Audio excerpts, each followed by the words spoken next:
निर्माण agree genetics के शेयरों में आज 15 अक्टूबर को तेज गिरावट देखने को मिली। कंपनी के शेयर 5% टूटकर अपनी लोअर सर्किट सीमा में आ गए। ये गिरावट इस खबर के बाद आई कि security and exchange board of India ने कंपनी को आईपीओ फंड के दुरुपयोग के आरोप में शेयर मार्केट में लेन देन करने से बैन कर दिया है।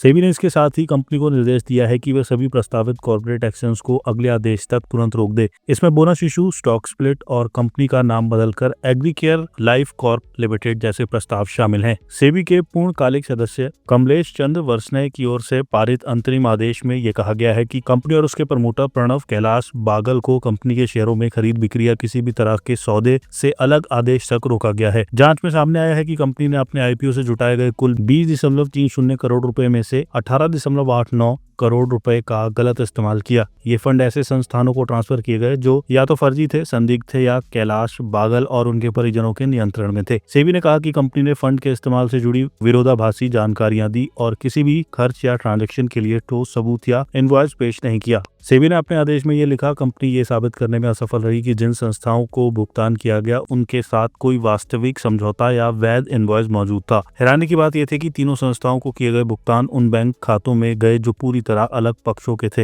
एनएजीएल ने दावा किया कि उसने 4 विक्रेताओं 12.14 करोड़ का भुगतान किया, लेकिन जांच में पाया गया कि इन संस्थाओं की साख संदिग्ध थी। कंपनी ने कोई वैध एग्रीमेंट या बिल नहीं दिया जिससे यह साबित हो सके कि भुगतान सही उद्देश्य से हुआ। यहाँ तक कि जिन बैंक खातों में पैसे भेजे गए वे पूरी तरह असंबंधित पक्षों के थे। एनएसई की ओर से की गई साइट विजिट में पाया गया कि जिन पतों पर ये संस्थाएं बताई गई थी वहां ना तो कोई कंपनी मौजूद थी, ना ही कोई कृषि गतिविधि। एसएमई रूट के जरिए शेयर बाजार में लिस्ट हुई इस कंपनी के शेयर 5% टूटकर 166.85 प्रति शेयर पर पहुंच गए। इस शेयर का 52 सप्ताह का निचला स्तर 130 रुपए और उच्चतम स्तर 456 रुपए है। वहीं कंपनी का मार्केट कैप 133 करोड़ के करीब है।